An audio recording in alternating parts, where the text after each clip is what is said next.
भारत में AMCA advanced medium combat aircraft निर्माण की दौड़ तेज हो गई है।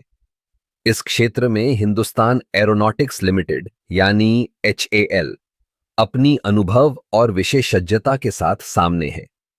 HAL ने वर्षों से भारतीय वायुसेना के लिए कई महत्वपूर्ण विमान विकसित किए हैं, लेकिन अब निजी क्षेत्र की कंपनियों की मांगें भी बढ़ रही हैं। वे एक समान खेल के मैदान की मांग कर रही हैं ताकि वे भी इस प्रतिस्पर्धा में अपनी जगह बना सकें। HAL की मजबूती उसकी तकनीकी विशेषज्ञता और सरकारी समर्थन में है, लेकिन क्या यह पर्याप्त है? निजी कंपनियों का तर्क है कि उन्हें भी समान अवसर मिलना चाहिए। वे नई तकनीकों और नवाचारों के साथ आ रही हैं, जो HAL की पारंपरिक प्रक्रियाओं को चुनौती दे सकती हैं। यह स्थिति एक दिलचस्प टकराव पैदा कर रही है।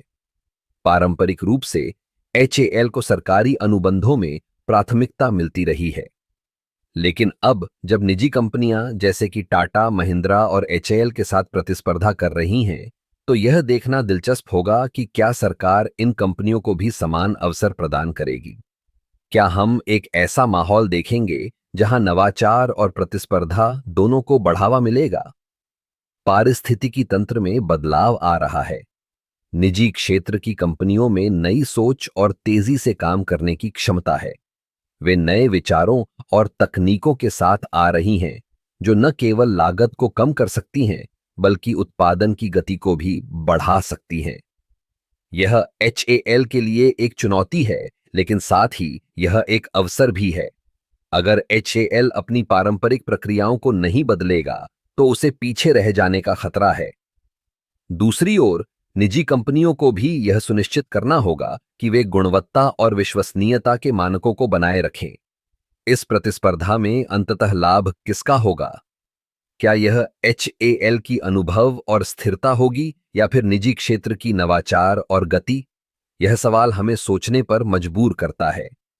भारत की रक्षा क्षमता को बढ़ाने के लिए हमें एक ऐसा मॉडल चाहिए जो दोनों क्षेत्रों के बीच संतुलन बनाए। अगर हम सही दिशा में आगे बढ़ते हैं, तो न केवल हमारे वायुसेना के लिए बेहतर विमान मिलेंगे, बल्कि यह भारतीय उद्योग के लिए भी एक बड़ी सफलता होगी। इस दौड़ में जो भी जीतता है, अंततः यह भारत की सुरक्षा और आत्मनिर्भरता के लिए महत्वपूर्ण होगा। हमें यह सुनिश्चित करना होगा कि हम सभी के लिए एक समान अवसर प्रदान करें, ताकि हम एक मजबूत और सक्षम वायुसेना बना सकें।